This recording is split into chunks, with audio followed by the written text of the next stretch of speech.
Hello, je poursuis mon tour d'horizon sur la situation globale macro comme je fais tous les 3 à 6 mois. Donc cette vidéo fait suite à avez-vous perdu 18% depuis 13 mois comme les autres épargnants français sans le savoir. Il y a eu publié il y a 3 jours. Donc aujourd'hui, on va rentrer dans la situation plus globale macro des États-Unis. Et au-delà de la vérification des tendances sur les marchés, il faut également vérifier la tendance avec les chiffres purement économiques. Et les chiffres qui ont été publiés vendredi sur le chômage me laissent à peu près aucun doute sur le futur économique de ce monde à horizon de 2 ans. C'est compliqué à moins de ne pas connaître et de ne pas avoir le temps de s'y connaître, se plonger dedans et voilà, de ne pas pouvoir diagnostiquer correctement ou de lire les mauvaises personnes qui n'ont pas compris mais qui ont de la notoriété. Ce qui est un gros piège, la notoriété ne signifie pas compétence. Mais là aujourd'hui, la peinture qui nous est décrite par les chiffres macroéconomiques, c'est presque impossible de se tromper ou d'anticiper autre chose que ce qui va arriver. C'est inévitable. Donc ils ont publié vendredi aux États-Unis les chiffres du taux de chômage qui sont tout simplement excellents, puisqu'on est maintenant à 3,6%, on est au plus bas depuis les années 70. Donc là, on a le graphique voilà, sur un an. Quand on le met sur 5 ans, bah, c'est la descente, on est vraiment au plus bas. Quand on le met sur 10 ans, bah, c'est également depuis la crise, la descente, on est au plus bas. Et quand on le met au maximum, on s'aperçoit qu'on est en train de passer sous la bulle Internet et qu'on revient en fait au niveau des 30 glorieuses, au niveau de 1965 pendant la guerre du Vietnam, avant que tout parte en couille avec l'endettement, et puis après avec Bretton Woods. Donc on est dans une situation économique qu'on n'a pas vue depuis 40 ans. Alors tous les gens qui comprennent rien nous annoncent qu'il y a un taux de participation des jobs aux États-Unis qui est complètement manipulé, ce qui fait que les taux sont le chômage est artificiellement bas. Alors bah oui, les statistiques sont régulièrement maquillées, manipulées de tous les pays, dans tous les sens, ok, mais même en manipulant, il y a une tendance de fond qui est quand même très forte. Et donc, même si on réajuste un paramètre, même si on introduit, je sais pas, 10%, 20% de variation par rapport aux derniers chiffres pour se dire, bon, ils ont peut-être, d'une manière ou d'une autre, cherché à maquiller. Et pourtant, le problème dans tous les sens, le fait est que l'économie américaine est en train de créer plein de jobs. Alors, qu'est-ce que ça veut dire? Alors, ça fait chier tous les gauchos mondiaux. Ça les énerve, mais à un point. Donc, c'est pour ça que je fais cette vidéo, parce que j'en profite. Ça veut dire tout simplement que Trump, qui est probablement un des meilleurs présidents pour les États-Unis, est un président pour le peuple, et en partie, et non pas juste un président vendu aux élites. C'est bien pour ça qu'il est agressé tout le temps. Et donc, du coup, bah, quand quelqu'un arrive et propose une politique qui favorise l'offre, les entreprises, et bien immédiatement, qu'est-ce qu'on voit derrière les conséquences? Et ben, on voit que tout le monde se met à en profiter, contrairement à ce que tous les gauchos de la planète nous racontent depuis 3 plombes. En pénalisant les créateurs de richesse, et ben, plus personne n'a rien, plus personne ne bouffe. C'est la haine et c'est la pauvreté. Quand on privilégie, comme a fait Trump, je vous rappelle qu'il a baissé les taux d'impôt sur les sociétés de 32 à 21%. Donc quand on privilégie, évidemment, les gauchos, oh là là, ils ont hurlé, le méchant capitaliste. Bah, la preuve que non, la preuve que les gens qui favorisent les créateurs d'entreprises et les créateurs de richesses, et ben, au final, toute la population en profite bien mieux. Donc ça fait bien chier les gauchos. Et alors pour enfoncer le clou, je vous ai préparé un petit article. Parce que vous savez, donc les gauchos, qui sont les démocrates qui sont complètement énervés aux États-Unis contre Trump, qui veulent le buter, ils font tout pour le salir, l'éclater, bah, comme en France, j'imagine. Et en fait, ils nous expliquent que ouais, tout le monde ne profite pas de cette création de richesse, c'est juste les riches, l'argent va aux riches, etc. Eh ben, le taux d'emploi de chômage pour les blacks est tombé à un record à 5,9% de la population des blacks. Donc c'est un record quasi historique. Ce qu'on apprend également dans cet article, c'est que les latinos, c'est tombé à 4,5%, 3,4 pour les blancs et 2,7 pour les asiatiques. Donc, on voit bien derrière ces chiffres que tout simplement, donc ça c'est le taux pour les blacks, hein. On voit que donc sur 10 ans, jamais c'était aussi bas qu'en ce moment. Donc derrière tout ça, en fait, on comprend que toute l'économie américaine est en train d'en profiter. Donc il n'y a que les oiseaux de mauvais augure qui cherchent à salir le résultat. Pour les capitalistes libéraux, parce que le libéralisme n'existe plus, mais pour tous ceux qui croient encore au capitalisme et au libéralisme, nous on le sait tous que c'est une évidence que quand on favorise le pognon pour les créateurs, ça retombe partout, ça réaccélère l'économie et tout le monde en profite. Mais pour beaucoup de gens, en fait, c'est pas évident puisqu'ils ont eu le crâne lavé depuis 50 ans par le socialisme. Et donc, bah voilà, Trump est en train de faire la preuve par A plus B que les fondamentaux assez fondamentaux, et que le socialisme, c'est juste un business d'enculé qui exploite la naïveté et puis l'imbécilité des pauvres, qui n'ont pas le temps de se former, et ils les roulent dans la farine systématiquement depuis 50 ans, et rebelote. On a une énième preuve qui s'ajoute aux centaines d'occurrences dans tous les pays, que quand on fait des choses correctement, bah, ça marche, et quand on arnaque les gens avec des mensonges, bah, ça marche pas. Alors, la politique, c'est plus mon business, comme vous le savez. Je suis arrêté depuis presque un an maintenant de publier des vidéos politiques. Donc, on va passer au patrimoine, parce que c'est ce qui m'intéresse le plus en ce moment. Donc, je reviens à mes statistiques.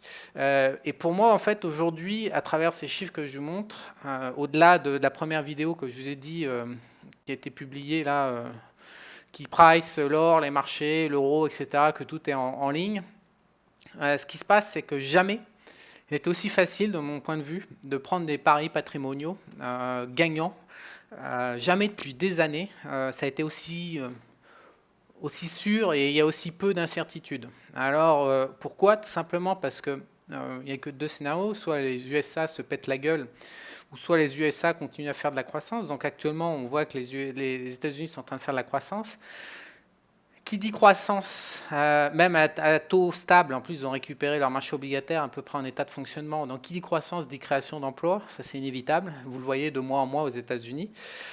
Qui dit création d'emplois, au bout d'un moment, au bout de 10 ans de croissance, je remonte les chiffres, mais ça fait 10 ans qu'en fait on est en train de descendre. Voilà, je vais le mettre sur 10 ans.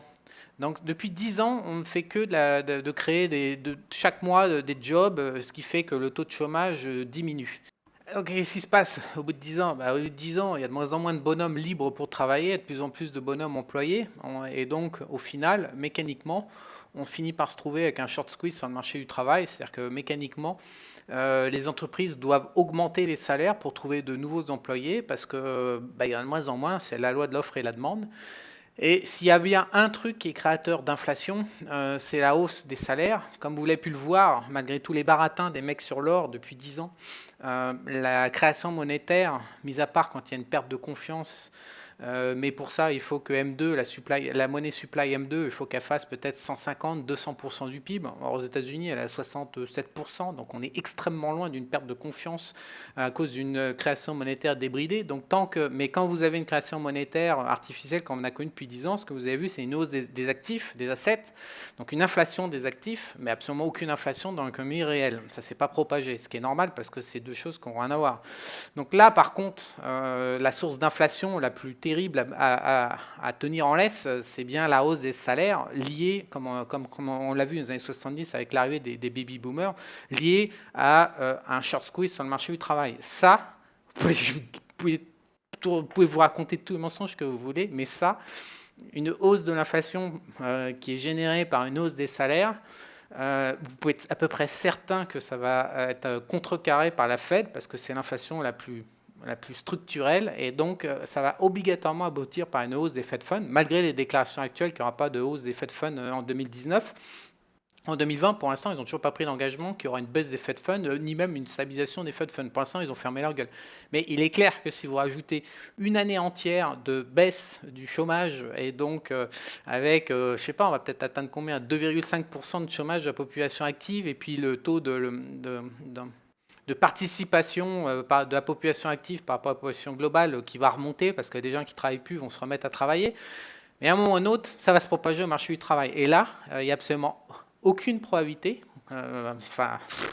ou alors ils ont décidé de péter l'économie, mais enfin on a vu que les Américains et la Fed, contrairement à l'Europe et le Japon, tenaient quand même à avoir une économie saine et en état de fonctionnement normal. Donc vous pouvez être à peu près certain qu'en 2020, les taux vont continuer à monter si ces chiffres du chômage se perdurent dans le temps. Et je ne vois pas pour l'instant qu'est-ce qui pourrait faire que les chiffres du chômage se dégradent, puisque pour l'instant tout va à peu près bien, tout est à peu près à l'équilibre et ça roule tranquillou bilou sa vie. Si on monte les Fed Funds, le dollar il explose. Tous les pays émergents qui ont libellé leurs dettes en dollars, ils ne peuvent pas payer. Et l'Europe, c'est game over. Donc pour moi, jamais, depuis des années, on a eu aussi peu d'incertitudes. Ça fait déjà un an et quelques mois que je vous en parle. Mais les tendances long terme se vérifient. Donc il ne faut pas se laisser endormir par les tendances moyen terme. Ouais, bah on fait du moins 30, on fait du moins 20 sur le Nasdaq. Voilà, on a des marchés qui montent, qui descendent, le 20 ans aux US, voilà, qui a des écarts. Ouais, ok. Mais la tendance long terme, voilà, on est déjà 1 an et quelques mois plus tard. Quelle est la caractéristique des tendances long terme? C'est que tout simplement, au-delà du chaos, émerge à long terme, c'est-à-dire que quand il s'écoule 1, 2, 3 ans, c'est systématiquement la tendance long terme qui reprend le dessus, et quand on compare 1 ou 2 ou 3 ans en arrière, on se retrouve avec une confirmation de cette tendance. Ben, là, ça fait 1 an, ça fait 14 mois, grosso modo, que j'ouvre ma gueule là-dessus. Au bout de 14 mois, ben, le dollar est au plus haut, le marché du chômage est au plus bas, donc il y a un risque majeur de hausse des taux, quoi qu'en dise tout le monde. Qu'est-ce qu'on a? On a le Nasdaq qui est au plus haut, la croissance économique américaine qui va mieux que tous ses compères, les gens qui commencent à s'enrichir, les impôts qui baissent. On a une situation qui est absolument pas compatible avec la situation européenne. C'est impossible que l'Europe tienne Il va falloir casser quelque chose, il va falloir casser l'euro, il va falloir casser la banque centrale, il va falloir planter quelqu'un. C'est absolument... Et je n'ai même pas parlé des retraites qui vont se rajouter après ce problème monétaire et ce différentiel de croissance, ce piège, parce qu'en fait l'Europe est piégée actuellement par rapport aux États-Unis. Donc il n'y a pas de porte de sortie. À un moment, il va falloir casser. Alors je dis que faire quand on est épargnant? D'abord, il y a 50 clients qui ont souscrit à la crise du siècle, donc je leur réserve bien sûr mes solutions. Compréhensible, on échange de la valeur, on ne donne pas le monde pour l'instant, encore une fois, comme on le voit dans cette vidéo, le monde qui marche, c'est le monde libéral et capitaliste, on échange de la valeur entre personnes, et ça va bien pour tout le monde, donc on ne donne pas, et puis on ne prélève pas parce que lui il est pauvre, et puis machin, on redistribue ça, bon ça c'est machin tarabiscoté qui ne marche pas, donc j'ai créé un groupe, il y a 50 clients actuellement dans cette formation, donc j'ai créé un groupe il y a 2 semaines pour essayer de les réunir, pour réfléchir. Ma surprise, ça a été que... quand on expose des solutions, ce n'est pas les solutions qui intéressent les personnes, c'est les réaliser. Il y a des solutions, par moments des réalisations, quand on a l'habitude, qui sont un peu simples, mais en fait, quand on est français et qu'on n'a jamais bougé son patrimoine à l'étranger, j'ai découvert que la première des questions, c'est pas de comprendre et de trouver le truc qui va permettre de s'en sortir. Non, la première des impératifs et des priorités, c'est de pouvoir le faire. Comment on fait en fait? Ne serait-ce que comment on ouvre un compte bancaire à l'étranger, déjà ça pose un problème à une majorité de Français. Alors c'est tout à fait légal, hein. Non, des fois, oui, on le déclare, il faut le déclarer. De toute façon, avec le CRS, aujourd'hui, il n'y a pas moyen de ne pas le déclarer. Donc c'est marrant, ces questions qui sont encore... C'est fini, la belle époque où on planquait son fric à l'étranger, ça n'existe plus. Mais ouvrir un compte à l'étranger, il suffit d'appeler une banque et de dire bonjour, j'ai tant à ouvrir et je voudrais signer pour ouvrir mon compte et c'est terminé. Mais on me pose très souvent cette question, c'est la première des questions, ça paraît impossible ou illégal. Donc non, c'est totalement légal et c'est extrêmement facile. Donc il y a une liste dans la crise du siècle de 5, 6, 7 banques qui peuvent tenir à encaisser un énorme choc mondial. Donc moi, je ne crois pas au choc mondial, je crois au choc européen. Donc en fait, les possibilités sont bien plus vastes que ces 5 ou 6 banques. Et c'est extrêmement facile d'ouvrir une banque, ne serait-ce qu'aux États-Unis, pour tout simplement parquer son argent. Donc au-delà de ça, les solutions, les choix patrimoniaux, il est clair que depuis le CRS, la variable numéro 1, c'est votre variable géographique, votre centre d'intérêt économique, votre situation fiscale déclarée. Donc je ne parle pas de la situation sur le passeport d'immigration comme font tout le monde. Ça ne veut absolument rien dire au niveau fiscal. Il y en a qui vont avoir des sacrées surprises à partir de 2020 à mon avis. Donc on ne s'expatrie pas fiscalement en ayant juste un tampon d'immigration. Désolé, mais le ministère de l'immigration et le ministère des impôts, ça n'a jamais été les mêmes. Donc, et les ministères des impôts, ils n'ont absolument rien à branler de vos tampons d'immigration. Pour eux, ça ne les intéresse pas. On s'expatrie dans un pays et on obtient un tax certificate qui vous permet si vous expatriez, ce tax certificate va établir le fait que vous êtes établi dans un pays, que vous réglez votre situation fiscale personnelle dans ce pays et que la France, c'est quéquette pour elle maintenant. Sinon, si vous n'avez pas ça, donc si vous contentez d'une immigration, vous êtes requalifié, à mon avis, en masse à partir de l'année prochaine. Le temps que les computers se règlent bien, là, ils sont en train de collecter les datas et à partir de l'année prochaine, ça va être le carnage pour tous ceux qui n'ont toujours pas compris cette histoire de CRS. Donc il est clair que pour un choix patrimonial, la première des choses, c'est de savoir si vous restez en France ou si vous quittez la France. Dans le groupe, j'ai publié, parce que j'ai bien compris, des clients m'ont bien expliqué par A plus B qu'ils ne pouvaient pas quitter la France pour X raisons, familiales, entreprises avec des bureaux ou industriels, petite industrie, voilà, impossible à déplacer, ou des métiers qui n'existent qu'en France, en Europe, mais qui n'existent pas dans les autres parties du monde. Bah, des métiers qui dépendent des législations, notamment, voilà, il y a un certain nombre de configurations qui ne peuvent pas être déplacées. Donc effectivement, quitter la France, c'est pas juste prendre l'avion, tout foutre, virer son fric et se barrer et dire fuck au socialisme et à la mère patrie. Non, c'est plus que ça, c'est virer des gens, arrêter un business ou tenter de le revendre, etc. Enfin, c'est beaucoup plus lourd. Donc, il y a des gens qui peuvent pas. Alors donc, j'ai pas mal réfléchi depuis 6 mois. Et donc, j'ai publié, je vous rappelle, parce qu'il y a la liste maintenant des updates, j'ai publié en fait une reco 3 ici, une reco 2 en fait, donc 30 avril, la semaine dernière, qui est dédiée en fait aux gens qui ne peuvent pas quitter la France et qui savent très bien qu'ils vont se faire baiser et qui est une stratégie, pour moi, la meilleure des stratégies pour ne pas se faire planter par le problème européen. Il est tout à fait possible de s'en sortir, à mon avis, via cette recommandation vis-à-vis de, que ce soit la Banque centrale, que ce soit un problème monétaire, que ce soit une dévaluation, vis-à-vis de quel que soit le drame national et européen dans lequel on va plonger. C'est la seule solution, mais elle est à mon avis efficace. Elle a déjà marché dans de nombreux cas de figure historiques dans différents pays. Donc j'en reviens à mon histoire. Au niveau patrimonial, si vous êtes coincé en France, il existe une solution. Le mieux, ça reste quand même de se barrer tout simplement, parce que quand on reste sur le sol français, ma solution, elle permet de se protéger, voire de gagner un peu.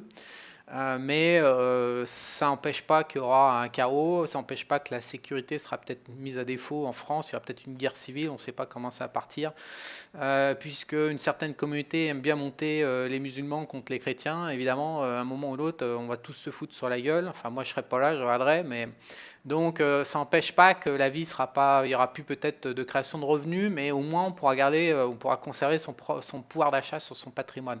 Encore une fois, n'oubliez pas, parce que on m'a encore envoyé les derniers articles de personnes connues, très respectées, sur des idées de placement en Asie qui sont profondément ridicules et mensongers en plus. Ça se démonte en 3 secondes. Donc, n'oublie pas, chasser la valeur réelle et non pas la valeur faciale. La valeur faciale, c'est vraiment pour les gens qui ont rien compris ou soit qui ont envie, qui sont malhonnêtes en fait, littéralement malhonnêtes.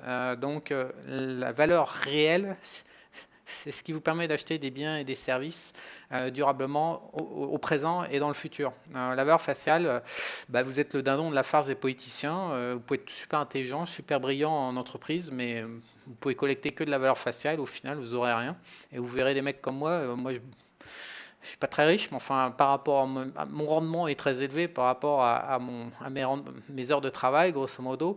Et pourquoi? Parce que je chasse uniquement la valeur réelle et puis la valeur faciale, je ne m'en occupe jamais. Et donc, plus les années passent, plus je me retrouve avec du pouvoir d'achat concrétisé, concrétisable, même si je n'ai pas des gros chiffres à montrer par rapport à d'autres showman. Donc, n'oubliez pas ça, calculez bien la valeur réelle. Donc, à l'étranger, si vous quittez la France, bien évidemment, les possibilités sont largement supérieures puisque vous faites sauter l'impôt. Ce qui tue les placements patrimoniaux, c'est l'impôt. Donc, en fait, la France, c'est pas con, hein, il ne faut pas prendre les mecs pour des cons. C'est qu'en fait, ils vous mettent des poches patrimoniales, des espèces de réservoirs où vous pouvez placer votre argent moyennant une carotte fiscale, mais ils font ça, c'est comme j'essaie de l'expliquer dans ma précédente vidéo, c'est pas anodin. Moyennant quoi, vous risquez de prendre une baffe à chaque instant, mais vous pensez que perdre 7% et avoir 0% d'impôt dessus, c'est mieux que gagner 18% de l'autre côté et avoir 30% d'impôt? Bah non, parce que même quand on enlève 30% sur 18%, il reste beaucoup plus que quand on a perdu en valeur réelle. Mais ça, c'est des calculs qui sont difficiles à admettre au départ, surtout quand on n'a pas le temps de se plonger là-dedans, et qu'on n'a pas envie de se former. Alors on m'a demandé une lettre de conseil, mais j'ai pas trop le temps de faire du conseil en fait. Je préfère former les gens, et puis ceux qui veulent pas se former, ils vont se faire planter, puis c'est ainsi va la vie. Mais quand vous quittez la France, le principal intérêt, c'est que vous affranchissez de la fiscalité sur vos placements, et donc ce qui n'était pas très rentable en France devient rentable. Et en fait, il est extrêmement compliqué d'être rentier en France. C'est moins compliqué d'être rentier à l'étranger. Donc le choix patrimonial lié à votre situation géographique, c'est pas du tout anodin. C'est l'un des premiers leviers dont vous avez à votre disposition. Après, je reviens au piège. Donc, on me dit, est-ce que c'est pas trop tard pour se barrer? Non, c'est pas trop tard. Le game over de l'Europe, il a même pas encore démarré. C'est la merde, mais ça a même pas encore démarré. Le piège est en train de se refermer doucement. Ça fait une espèce de nasse comme ça. Ils sont en train de... ça tire tout doucement. Mois après mois, vous avez les jobs aux États-Unis. Vous avez des situations qui deviennent de plus en plus intenables. Vous avez l'euro qui plie doucement, mais sûrement. Mais vous pouvez tout à fait encore partir aujourd'hui et vous aurez toujours un gain au final par rapport à ceux qui restent en France. Donc pour moi, non, non, le game over, il est... Si on, si on prend les chiffres du chômage américain, voilà, qui diminue comme ça, pas à tout en ligne droite tous les mois, mais peut-être qu'il faut encore un an. Mais 2021, déjà 2021, si les États-Unis ne sont pas retournés économiquement à la baisse, 2021, ça va sentir grave le roussi, parce que je vois pas comment elle a fait pour maintenir à 2,5 ses taux sur le dollar comme ça, au jour le jour. S'il y a des tensions sur les marchés du travail, il faut vraiment surveiller l'un des... J'ai une liste dans la formation de metrics, des déclencheurs. Donc ça, c'est j'en présente un aujourd'hui. Il y en a d'autres des déclencheurs, mais ça, c'est un déclencheur majeur qui est, qui, à mon avis, qui va faire. Moi, je pense qu'il va faire son job. Euh, S'il faut vraiment surveiller les tensions sur le marché du travail et le salaire hebdomadaire qui est publié aux États-Unis, vous pouvez suivre qu'une fois par mois, mais je voulais vous le chercher. Voilà, donc ça c'est je suis toujours sur Trading Economics, vous pouvez le trouver sur le site de la Fed, Fred Saint-Louis. Mais bien évidemment, vous voyez qu'il y a une hausse tous les mois du salaire, donc c'est pas des conneries quoi. Les tensions, on ne sait pas à quand elles vont démarrer, les tensions inflationnistes, mais mécaniquement, obligatoirement, ça va se propager au taux d'inflation. Donc vous voyez sur 5 ans, donc la hausse est très excellente. Bien évidemment, en fait, que comme vous mettez comme ça sur un an, cette hausse, elle est directement corrélée, pareil sur un an, voilà, sur le taux de chômage américain. Vous voyez bien que les courbes se croisent, même sur 5 ans. La baisse sur 5 ans voilà, correspond à la hausse sur 5 ans du salaire moyen. Alors quand on passe de 20,5 à 23,5, ça va. Qu'est-ce qui va se passer quand ça risque d'accélérer? Toute forme d'accélération des salaires médians heure par heure, il n'y aura absolument aucune possibilité que la Fed baisse ses taux avec un truc pareil, ou alors ce sera une première dans l'histoire et ce sera incompréhensible, mais on peut éventuellement, je ne sais pas, imaginer du chaos. Il y a toujours des événements extra, trois écarts types qui se manifestent sur les marchés, mais dans l'état actuel, il y a une très très forte probabilité que ça se propage au taux d'inflation.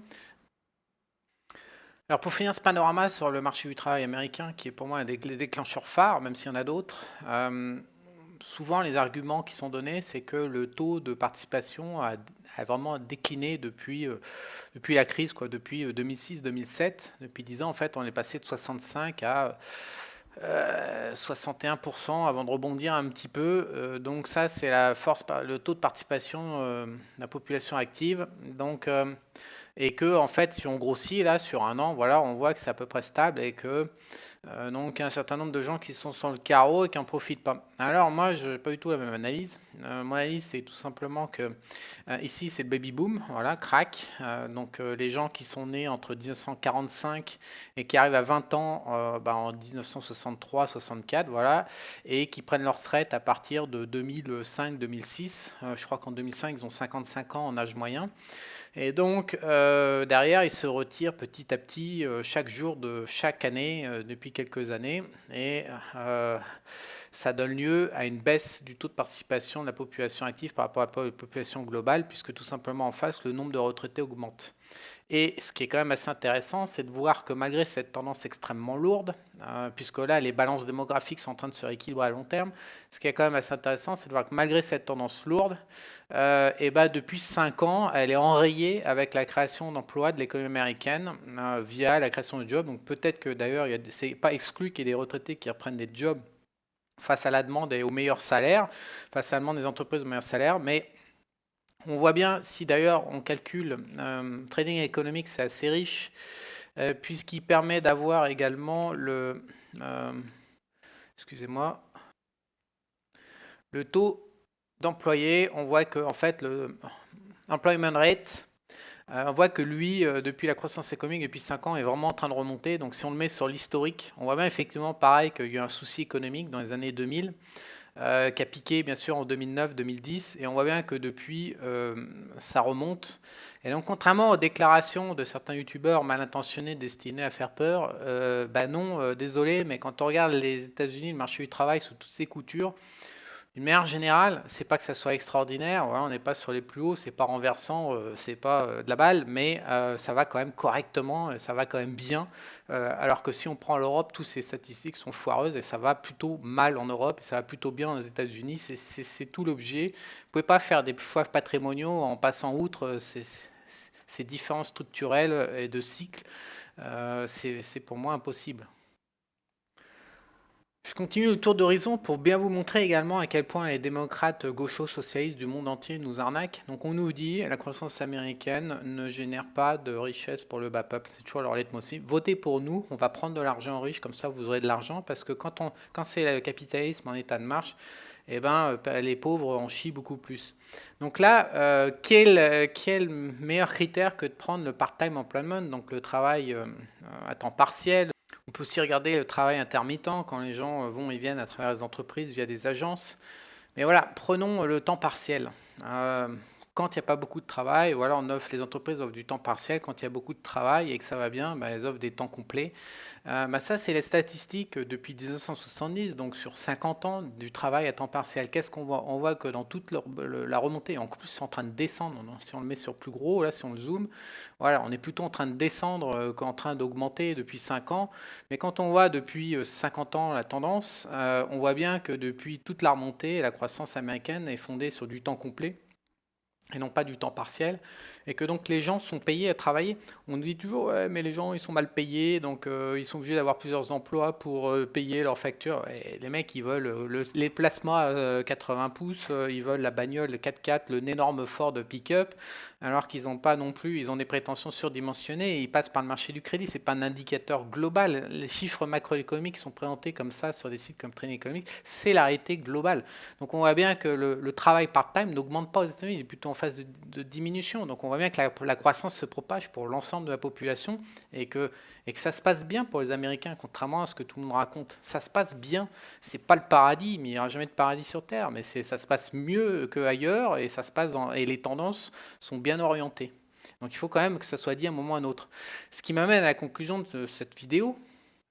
En discutant avec les clients, je pense que la question essentielle de toute épargnant, c'est que finalement, qui croire? Puisque moi, je dis un truc, le mec à côté, il dit l'inverse de moi. Le troisième, qui est super populaire, avec plein de likes, et puis qu'il parle super bien et qu'il a plein de vues, bah, il dit encore un truc différent. Et donc, au final, quand on n'y croit pas, quand on n'y connaît pas grand-chose et qu'on n'a pas le temps de se former, bah, on se demande qui croire, qui va avoir raison, qui va avoir tort. Eh ben, la réponse, malheureusement, elle va pas vous faire plaisir. Je suis pas très marketing comme mec. Vous vous rendez compte, on m'a dit que je coupais mes vidéos, je disais même pas au revoir. Non seulement je fais pas de proposition commerciale à la fin de mes vidéos, et ça c'est pas bien. On se demande pourquoi je fais une vidéo, vraiment, et en plus je dis même pas au revoir. Bah, désolé, mais voilà, je suis pas très marketing. Bon, ben moi, je crois fermement à quelque chose que je viens de vous écrire. Je vais vous lire maintenant, en fait. Vous pouvez croire qu'à vous-même. Il n'y a que vous-même que vous pouvez vraiment croire. Surtout quand on a de l'argent sur les marchés ou sur des paris patrimoniaux. Si fondamentalement, vous êtes en train de suivre quelqu'un et que vous n'avez pas les émotions en face pour porter ses choix, puisque c'est les choix d'un autre, ça va mal se passer. Donc, à un moment, vous pouvez croire que vous-même. Donc, moi, le seul conseil que je puisse vraiment donner, c'est qu'il faut apprendre à calculer, il faut apprendre à regarder, il faut apprendre à écouter ce que dit la réalité. Beaucoup de gens, en fait, et c'est le propre sur les marchés de ceux qui échouent, mais beaucoup de gens, en fait, plaquent leur... Je l'ai fait, on le fait tous, parce que c'est un déconditionnement à faire et ça demande beaucoup d'années de pratique. Mais beaucoup de gens réfléchissent à la situation, ils plaquent cette situation, enfin le fruit de leur réflexion sur la réalité, et ensuite ils cherchent les preuves, et ils vous les présentent. Alors ils manipulent, ils prennent des dates de départ qui sont au milieu de nulle part, qui ne justifient même pas, mais c'est juste parce que ça leur permet d'illustrer, ça correspond là juste un time frame précis de quelques années qui correspond à leur déclaration, immédiatement ils foncent là-dessus pour vous le mettre en avant, mais ils font complètement abstraction que depuis 50 ans avant, ça n'a jamais existé. Ça ne les dérange pas outre mesure, c'est de la malhonnêteté. Donc moi, l'honnêteté, le comportement comportement d'un épargnant honnête qui a pas envie de se faire du mal. L'honnêteté, ça consiste à juste savoir écouter les chiffres, donc apprendre à les regarder. C'est pour ça que je fais des vidéos en ce moment pour juste vous les montrer. Je les commente après, vous pouvez voir ce que j'en déduis, mais c'est pas moi qui crée un raisonnement d'abord. C'est je vais d'abord regarder les statistiques, puis ensuite, je vois bien que c'est toujours orienté dans le même sens et que pour l'instant, il n'y a qu'un seul message sur les marchés, il n'y en a pas deux, quoi. Donc apprendre à écouter, c'est une fonction principale, mais c'est pas tout. La plupart des gens n'arrivent pas à calculer. Alors ça pose un problème majeur, le calcul euh, puisque encore une fois la valeur faciale et la valeur réelle diffèrent très largement, surtout en plus quand on prend en compte le temps dépensé et les impôts. Donc calculer est une opération plus complexe. Donc qu'est-ce que je fais, qu'est-ce que j'essaie de faire dans mes formations, c'est où? C'est là, voilà, paf. Qu'est-ce que j'essaie de faire dans la crise du siècle et pourquoi ce programme? D'ailleurs, j'ai augmenté le prix, il est passé de 600 à 800 euros. Il y a 50 clients actuellement dedans et je pense que je continue à augmenter le prix au fur et à mesure que je vais le remplir de choses et d'autres.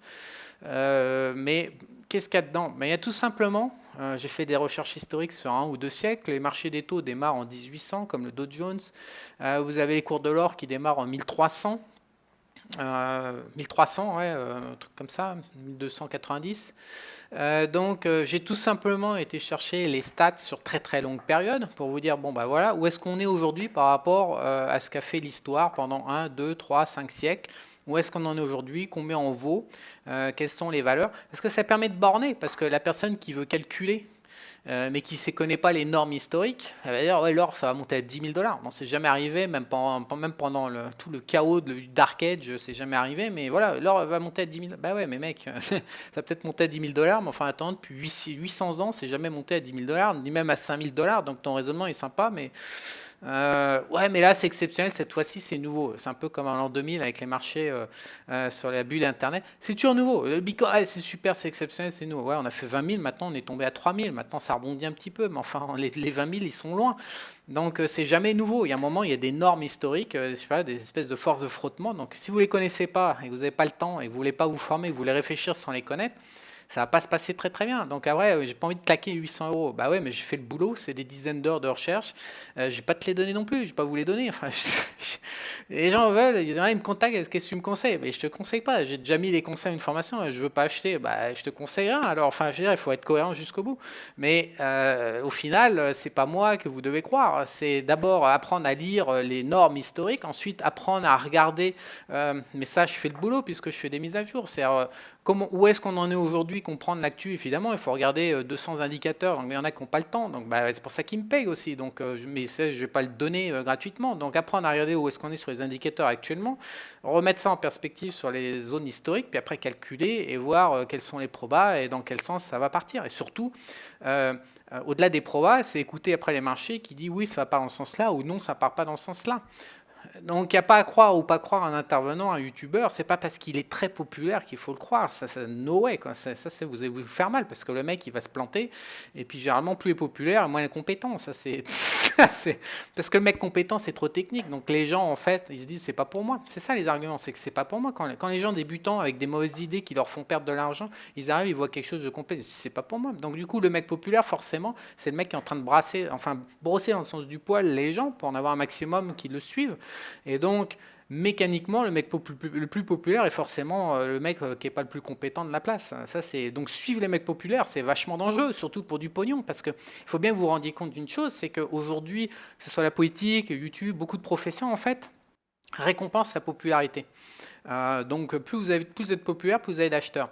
Mais sur les marchés financiers, sur l'activité de rentier patrimonial, de prendre des choix, les marchés, on n'a rien à branler que ce soit populaire. Les marchés vont récompenser le mec le plus compétent. Et le mec qui a les plus grosses burnasses en titane de la planète. C'est ça, c'est là où les gens gagnent de l'argent. Mais c'est pas du tout parce que vous êtes populaire. Donc le problème des marchés par rapport, je sais pas, business Amazon, FBA ou Shopify sur lequel tout le monde se jette, c'est que la popularité est l'ennemi du bien en fait. Et donc moi je vous invite à vous méfier comme de la peste des gens comme ça qui ont pignon sur rue et qui paraissent très crédibles et qui passent sur la télé, qui sont mis en avant, parce que c'est forcément des gens qui sont compréhensibles et les marchés financiers ne sont pas compréhensibles, on va pas se mentir, c'est ultra complexe, c'est une prise de tête, il faut 20 ans pour avoir fait le tour et tout avoir compris et à peu près commencer à gagner pas mal d'argent en vivant de ses investissements. C'est pas Oui, il y a des traders de génie au bout de 5 ans, j'en ai édité, comme Sylvain Duport, il y a David Ronan, voilà, mais c'est du trading. Là, on est en train de parler de patrimoine, on est en train de parler de macro. D'ailleurs, David, que j'encense toujours, son point faible, c'est les marchés baissiers. Voilà, David, c'est un mec qui vit dans les marchés haussiers. Sur les marchés baissiers, les retournements, il y a un certain nombre quand même qui l'a pas vu. Mais parce que c'est une situation macroéconomique. Et la macroéconomie, ça demande, c'est infernal, ça demande beaucoup. Alors oui, c'est complexe. Donc oui, dès qu'on commence à en parler, c'est pas pour moi, ça me fait chier, je comprends rien, vas-y. Bah ouais, mais au final, quand il s'agit de placer de l'argent à long terme et de gagner de la valeur réelle, bah, c'est incontournable. Il n'y a pas moyen de faire autrement. Parce qu'à long terme, c'est quand même la macroéconomie, la globale macro qui drive toutes ces forces. Donc tout ça mis bout à bout, bah, nourrissez-vous de gens qui calculent et qui écoutent les marchés au lieu de plaquer leur raisonnement. Et puis à la fin, vous serez tout seul pour décider. Donc vous pouvez vous entraider ou parce que j'ai créé le groupe. J'espère que les gens vont apporter des initiatives parce que je peux pas tout suivre, surtout sur les solutions de placement. Donc là, on m'a apporté, c'est pas encore plus dans le groupe parce qu'ils n'ont pas tous rejoint, mais on m'a apporté récemment misé sur les arbres au Costa Rica, sur le tech. Alors comment les gens se font arnaquer là-dedans? Bah, tout simplement parce que le promoteur ou les promoteurs, on a les mangos, on a tout. Hein. Ils ont décliné les produits américains. Sur le marché américain, il y a plein d'offres, mango, bananerais, tout ce que vous voulez. Et donc à chaque fois, en fait, ils assument dès le départ qu'il y a une progression de la valeur du terrain. D'ailleurs, il y en a un petit dernier, j'ai reçu la pub hier, Théophile Hélier, là pareil. Il annonce que son appart, il va prendre 15% dans l'année qui vient. Je veux bien, mais quel immobilier sur Terre prend 15% et puis en un an, tous les ans? Enfin, je veux dire, il y a un moment, c'est une drôle de manière de calculer. Donc ça, c'est une combine qui est assez régulière, qui consiste à ce que le placement ne génère pas en lui-même de l'argent intrinsèquement, mais il va y avoir une valorisation pour des critères qu'on ne sait pas. Et quand on consulte les normes, c'est souvent jamais arrivé, mais c'est comme ça qu'on vous le vend. Et les gens qui ne savent pas calculer prennent ça en pleine gueule. Donc moi, j'ai demandé aux clients qui m'envoient, donc pour l'instant ils faisaient par email, donc on va réunir ça dans le groupe, mais j'ai demandé à ce qu'on m'envoie leur hypothèse de placement pour qu'on les regarde dans le détail. Tout simplement parce que la plupart du temps, c'est juste une manière de savoir compter. Mais au final, ce que je peux vous dire, c'est qu'on décide pas en fonction d'un feeling ou on décide pas en fonction de la popularité du mec. On décide en fonction de critères rationnels. La finance, c'est rationnel et c'est complexe. Et donc, si vous n'avez pas le niveau, est-ce que ma formation est accessible aux débutants? En toute honnêteté, non. Non, c'est pas accessible aux débutants. Ma formation est accessible au niveau intermédiaire, aux perfectionnés. Ce que je pense, c'est que quand on a de l'argent, 200, 300 000 euros, 500 000 euros, 1 million, 1,5 million, 2 millions, c'est un job, c'est quand même une activité sérieuse qui exige de se former. C'est une obligation en fait. Ouais, avoir du pognon, c'est quelque part une forme d'emmerde puisque ça exige de développer une forme de compétence. Et donc, si vous êtes laxiste ou pas assez intelligent pour gérer ces choses de l'argent, vous avez peut-être d'autres formes d'intelligence qui ne sont pas du tout adaptées à la finance. Évidemment, non, venez pas faire ma formation, je ne vais pas résoudre votre problème parce que moi, ça sera jamais super simple. Par contre, ça sera honnête et ça sera réaliste et ça sera hautement probable. Je ne dis pas que ce sera le succès au rendez-vous forcément, mais ça sera hautement probable parce que ça sera basé et sur l'histoire et sur la situation réelle et récente et ça sera basé sur l'écoute et non pas la projection de mon cerveau. Voilà.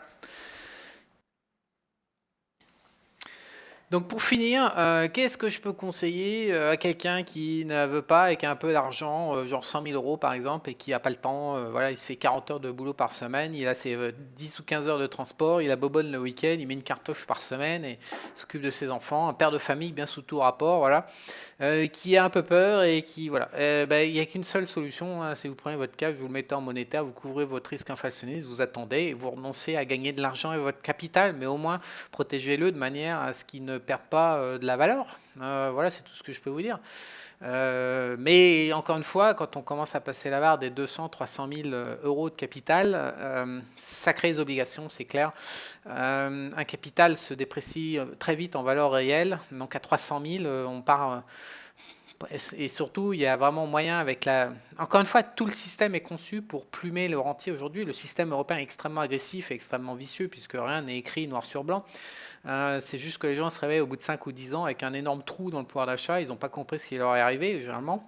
Mais oui, il y a des obligations, surtout pour... l'immobilier en lui-même, c'est pas la panacée. Après, l'immobilier, comme j'ai fait dans certaines recommandations dans cette formation, l'immobilier peut être utilisé, mais c'est pas l'immobilier qui est intéressant en fait. L'immobilier, c'est juste un collatéral, rien à foutre.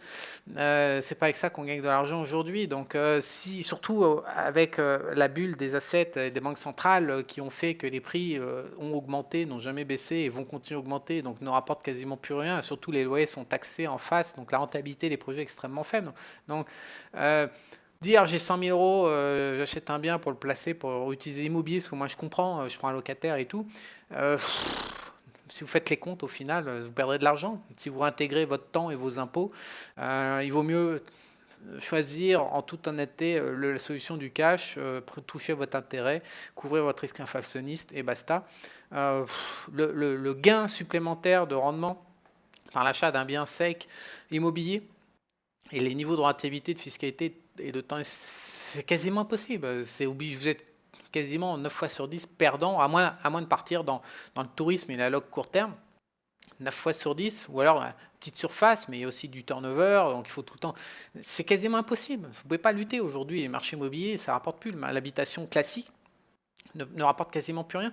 Donc, non, la simplicité, vous couvrez votre risque monétaire, inflationniste, et puis vous attendez. Si vous n'êtes pas disponible pour vous former, voilà. Mais pouvoir penser, parce qu'il y a plein de formations, pouvoir penser que il est possible de gérer son fric et d'en faire du fric avec son capital dans l'environnement actuel ultra complexe, sans se prendre la tête, sans se plonger dans 10 heures de formation, sans réfléchir à ce qui a eu lieu depuis 2 siècles sur l'ensemble des marchés, sans comprendre la situation politique.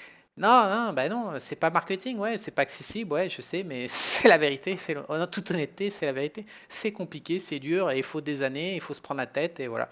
Donc moi, je suis juste un accélérateur, c'est que je vous synthétise, mais n'empêche qu'il va falloir quand même se plonger dans le bordel.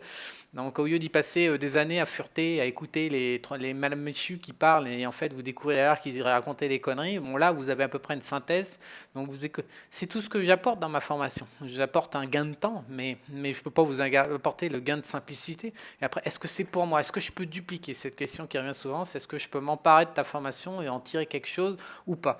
En tirer quelque chose, il y a une liste de recommandations qui peuvent être mises en œuvre évidemment, immédiatement, et une fois que vous avez compris comment le jeu marche et que les datas s'empilent trimestre après trimestre dans le même sens, vous savez à peu près dans quelle mesure. Et puis en plus, je me tiens à votre disposition. Si vous pouvez poser des questions, je viens de créer un groupe, c'est pour être plus près de ce genre de questions et apporter des réponses concrètes et précises.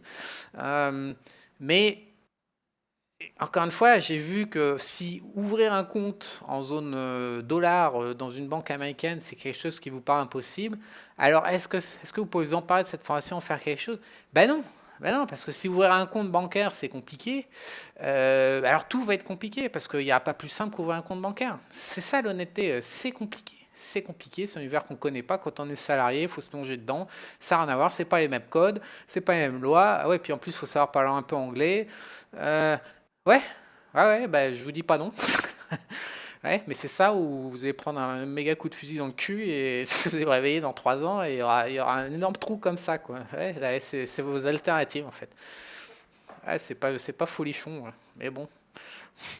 Alors, cette vidéo, je vais au revoir tout le monde. Parce que sinon, Juju, à Panama City, il va encore me tuer. Putain, tu dis même pas au revoir, non, mais pour qui tu te prends et tout. Allez, Juju, regarde, je dis au revoir, Juju. Juju, c'est Oseille TV, c'est celui qui fait de la... Allez, on va faire un peu de pub. Voilà, donc Juju, il vit à Panama City, il a combien? Je sais plus, plusieurs dizaines de produits sur Amazon FBA dans plusieurs shops. Il s'est lancé à la formation il y a 1 an également pour transmettre, donc c'est un gros technicien. Voilà, il a pas mal de clients qui sont en train de rejoindre et donc il vit avec Panama City et donc c'est un millénium. Donc moi je suis un vieux con avec lui et il me flingue régulièrement parce que ma forme est détestable, mes vignettes sont pourraves. Oui, mes vignettes sont pourraves. Je dis pas au revoir à la fin des vidéos et voilà. Donc quand c'est mon conseiller millénium, lui, c'est pour me tenir au courant des trucs de Jones. Voilà, Juju. Donc, je vous invite à regarder ses vidéos. Il en a fait des compliquées en ce moment. Il fait des vidéos un peu plus accessibles, mais il a fait des vidéos très techniques sur Amazon FBA. Il connaît très très bien. Et sinon, il y a une formation sur les impôts que je vous recommande. Euh, Offshore Mastery, je crois. Donc, Juju, c'est un énervé des impôts. Faut pas le faire chier avec les impôts, Juju. La légalité se passe encore, mais les impôts, faut pas s'aviser de toucher au Grisby avec des impôts au pognon de Juju. Donc, il suit tous les bons plans et c'est vrai que je l'écoute pas mal au niveau fiscal. Donc, je vous invite à aller le voir, regarder sa chaîne TV, Oseille TV. Et si vous cherchez à faire du Amazon FBA, ben, je garantis que j'accède. Je me suis d'ailleurs connecté à son groupe la semaine dernière. Donc je peux confirmer qu'il y a des centaines de clients dedans et sa formation Amazon FBA, elle est bien technique à mort. Vous en aurez vraiment pour votre argent pour vous former. Donc, je termine la vidéo en disant au revoir tout le monde. Ah, ça sonne faux quand même, hein. Allez, à bientôt.